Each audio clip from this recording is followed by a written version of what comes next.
এ বেলান্দা কি করবি আলী ভাই? বেলান্দা কি করবি? বাড়িতে বাড়িতে কি বাড়িতে নিয়ে কি করবা? এই বাড়িতে রুমে ড্রেসিং করি। হ্যাঁ কি বাচ্চা কাচ্চা আছে? হ্যাঁ বাচ্চা আছে। কয়জন? বাচ্চা দুইটা। দুইটা? নাম কি? ছেলে নামে? এক ছেলে এক মেয়ে। উরি আল্লাহ, ছেলে কি নাম কি? বড় নাম না কি? ছোট? না বড় মেয়ে বড় ছেলে আছে। হ্যাঁ? মেয়ে বড় ছেলে ছোট। ছেলে ছোট? এ কি বাচ্চারা দেওয়ার জন্য নিচ্ছ? নাম কি? বাচ্চাদের নাম কি? এই ছেলের নাম কি? মেয়ে ছেলের নাম কি? ছেলে দিমিত্রি। আর মেয়ের নাম?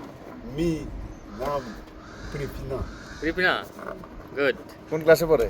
হুম কোন ক্লাসে পড়ে? পাঁচ 5। আর ছেলে? ছেলে দুই। টুতে? দুই। আর ওয়াইফের নাম কি? বোন নাম কি? এই বউ হ্যাঁ? এসা হ্যাঁ? বোন নাম কি? নাম বোন নাম বলা যাবে না। নাম জানি না। বোন বোন নাম নাই। নাম নাই। নাই। সেটা আবার কি বইয়ের নাম নাই? শালি আছে? হ্যাঁ শালি আছে? না জানি না। তাহলে কি বলবে? একাই? ভাবি একাই? আচ্ছা একজনই? একাই ক্যাম্পে। কেন? এই মুকরা মকরা। এই মুকরা